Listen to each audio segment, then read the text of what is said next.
From the station working for you, this is WRTV News at Noon, streaming now. We've lost enough. Enough families have experienced enough pain over issues that don't need to be settled with guns.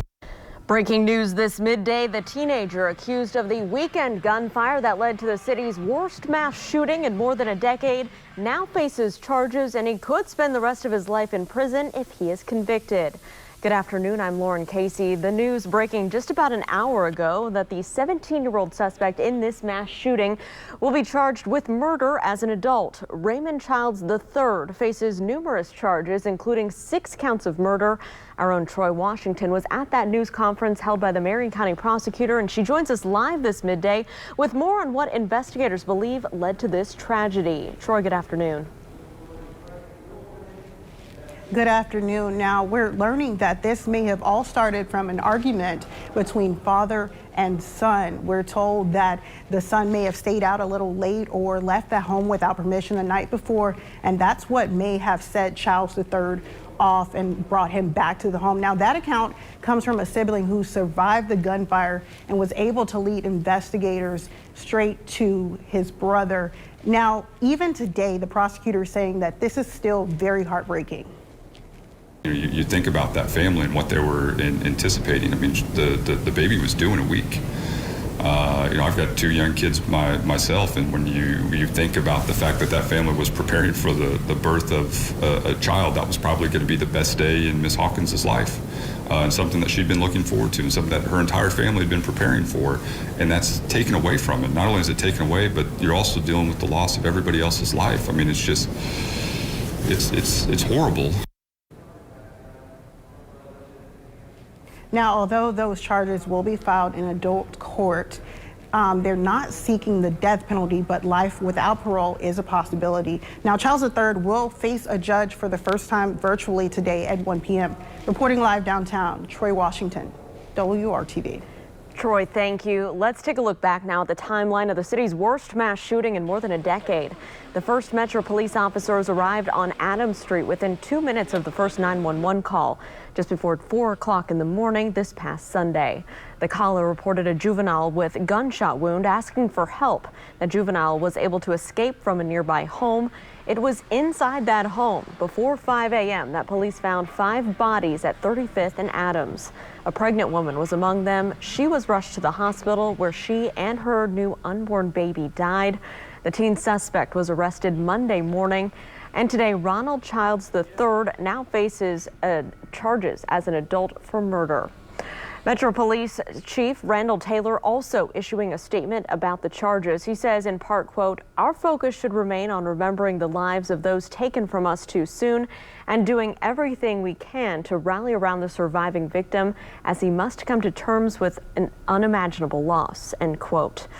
We have the complete coverage of this shooting and the ongoing investigation online. You can find that on WRTV News app and also at WRTV.com. We do want to take a turn this midday to our forecast. It is Thursday, and Todd Clausen is standing by from his home. Todd, it has been a busy week of weather so far. Yesterday, after we spoke, we had a lot of snow come down in my neighborhood, but what can we expect this Thursday? You know, it's really the first time we've seen the sunshine all week, Lauren, today, and it came out this morning once the sun came up. We still had a few flurries out there to start the day, but now those have basically moved out as well. Unfortunately, with the sunshine, temperatures have not really warmed much at all here throughout the day today, as we're sitting in the 20s and 30s across the area, 32 in Columbus, 27 in Bloomington. You factor in the wind, and this morning we had wind chill values that were down in the single digits. They've come up a bit, as you see here. We're in the teens and 20s, but definitely going to need to bundle up if you're going to be out and about throughout the day today. Here's a view from downtown to the north, and you see just some cumulus clouds there. There's a few more clouds as you work your way off towards the east as we continue to deal with some lake effect clouds and lake effect snow showers drifting in off Lake Michigan there in northern locations. So if you do live in Peru over into the Grant County area, Marion, Gas City, you could see a flurry or two, but nothing more than that this afternoon. Otherwise, we're looking at partly to mostly sunny sunny skies. Temperatures topping off right around 30 degrees in most locations. And then this evening will cool off quickly back down into the 20s once the sun sets. As you wake up tomorrow morning, everybody will be in the teens with wind chills potentially in the single digits. More on that, Lauren, and our next storm system for the weekend coming up in Maine weather in just a few minutes. All right, Todd, thank you. So moments ago, the state health department released the latest COVID-19 numbers for Indiana. There was a small increase in the newly reported cases today, with almost 2,900 added to the state's total. Indiana has now surpassed 9,500 COVID-19 deaths since the pandemic began. 34 additional Hoosier deaths were reported today in association with the virus. The state's vaccine numbers are also slowly going up. More than 500,000 Hoosiers have now received at least the first dose of a coronavirus vaccine. More than 122,000 people have been fully vaccinated in our state. The ongoing pandemic is impacting Butler University today, both academically and athletically. Today, Butler announcing it would freeze tuition for the 2021-2022 school year that starts this fall. The university says it will keep tuition and fees at the same level as the current school year. Butler's president says he hopes it'll help ease the financial burden on students and parents brought on by this pandemic. And now Butler's men's basketball team will also have an extra day off, and this is because of the coronavirus. Today, the Big East Conference announcing the game between the Bulldogs and Xavier that was scheduled for tomorrow has been pushed back to Saturday. The conference says it's due to additional COVID-related testing precautions. Tip-off at Hinkle Fieldhouse will now be Saturday at 5:30 p.m. Fans who bought tickets for tomorrow's game will be able to use them on Saturday. A suspected burglar caught on camera taking property out of a man's truck parked in his own driveway. It's just one of several burglaries that have been reported recently on the south side of Indianapolis.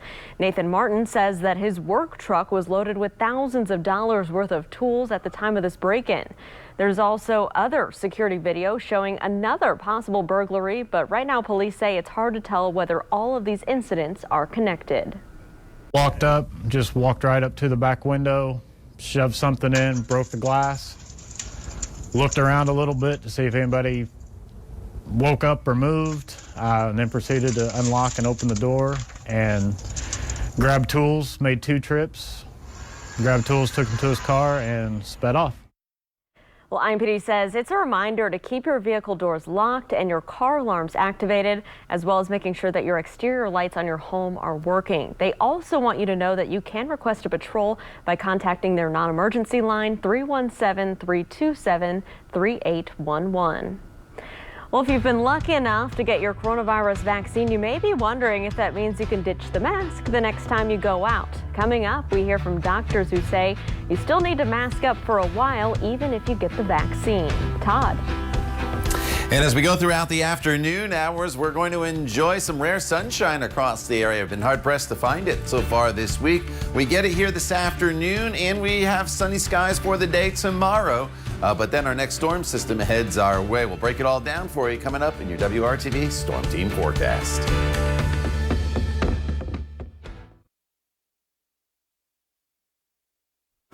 Welcome back. So more than 122,000 Hoosiers have now been fully vaccinated against COVID-19. But even after more of us get the vaccine, doctors say we should not stop taking other precautions against the virus, like wearing a mask when we're out in public. Kat Sandoval with our partners at Newsy has more. So I wear a mask to keep my patients safe. Emergency medicine physician Jeff Pothoff received both doses of the coronavirus vaccine, and yet he still wears a mask. I'm fully vaccinated. I'm not going to get sick, but I wear a mask because the last thing I want to do is take my patients who are already struggling with something and then get them sick with COVID-19.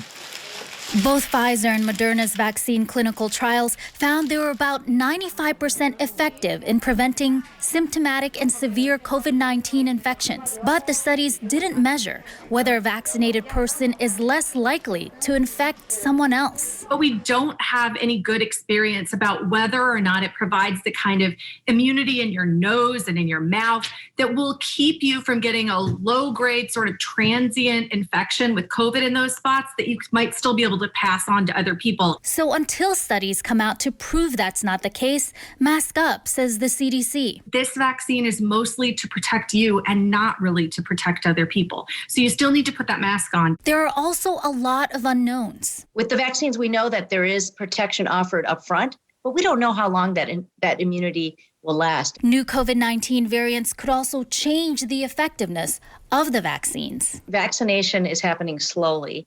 And until we reach a level of herd immunity where we really don't have transmission in the community, the recommendation is for everyone to still be wearing a mask. For Newsy, I'm Kat Sandoval. We're here looking very carefully at the situation. Where is the shuttle, Vic? Can you see it? A major malfunction. There is Obviously a major problem. Malfunction. Something has gone seriously wrong. This could be wrong. a major tragedy.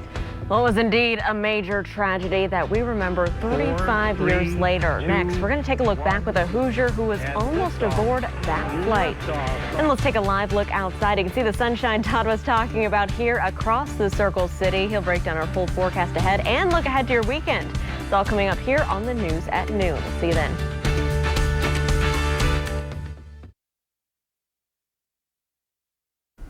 Welcome back. 35 years ago today, it was one of the worst days for the space program and the entire country. The space shuttle Challenger exploded shortly after lifting off. It was supposed to be a special mission. The crew included the first teacher to become an astronaut. Our Megan Shin spoke to a science teacher from right here in Indiana who came really close to being on that fatal liftoff himself. 3, 2, 1, and liftoff. This 1986 space shuttle launch captured the nation's attention. And it has cleared the tower. In 73 seconds into the flight, the space shuttle Challenger exploded.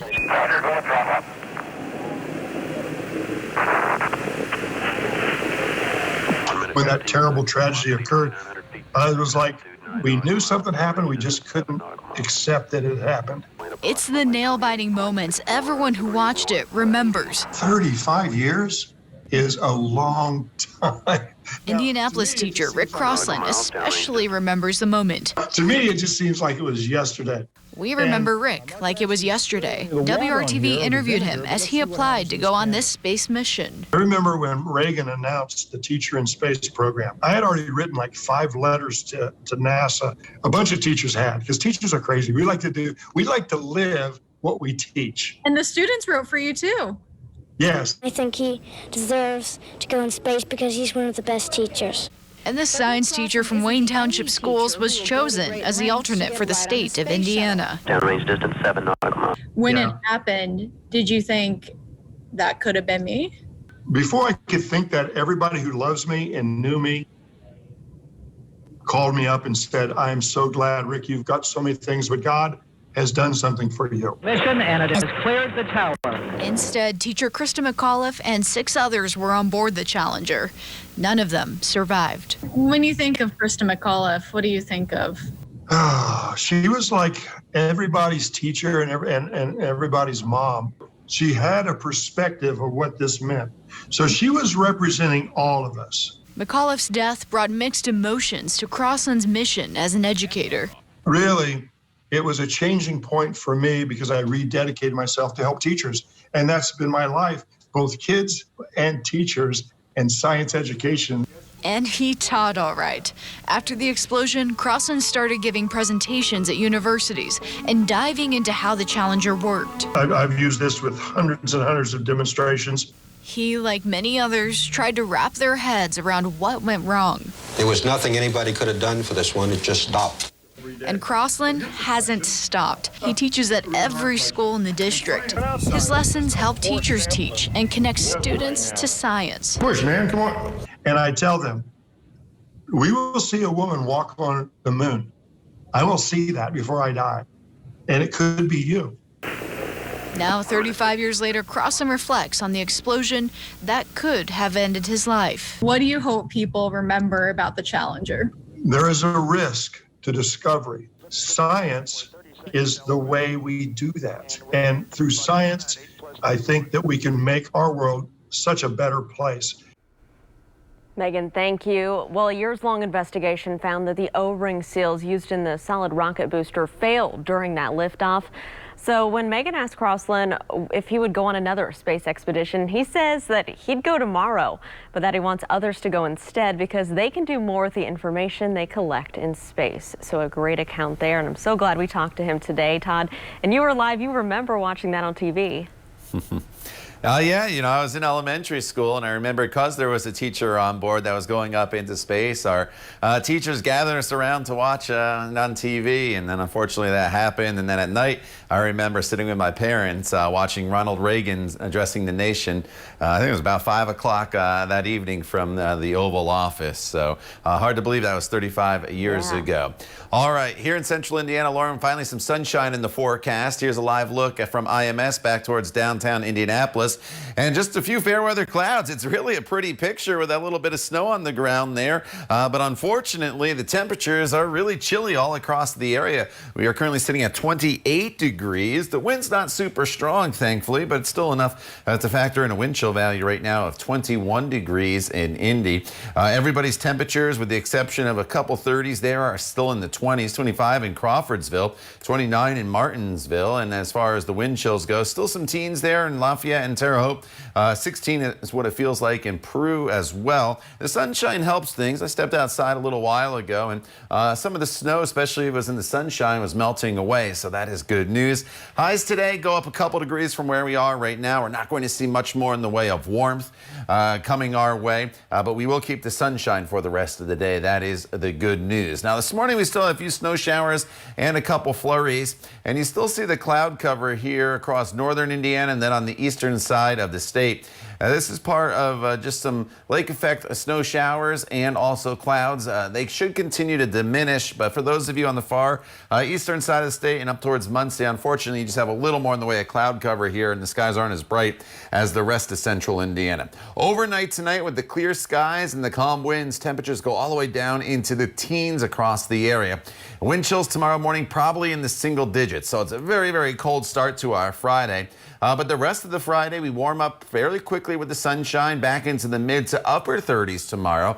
In fact, your Friday is completely sunny, so get out there and enjoy. And then we get to the weekend, and unfortunately, another storm system heads our way. The first half of Saturday will be dry, but then the precipitation is going to arrive. It starts off as some snow across most of the area Saturday evening, and we could see a couple inches of snow where it does start to fall before the warmer air starts to work in. And then overnight into Sunday morning, we go over to mainly all rain across the area. The one exception here will be across northern portions, where a mixed bag of precipitation will likely continue. And then on the backside, that storm system will go back over to snow Sunday night into Monday. So whatever snow falls Saturday evening will get kind of washed away Sunday, only to be replaced by some additional snow, it looks like, Lauren, as we head into the morning hours on Monday. So obviously we don't have a big commute Saturday night into Sunday morning, so our biggest issue may come a Monday morning as that snow continues to fall across parts of the area. All right, Todd, thank you. Well, coming up next, it's a museum that might as well come inside of a can. We're going to look at a place that pays tribute to one of the most famous and infamous meats in the world. Stick around. You're watching WRTV News at Noon.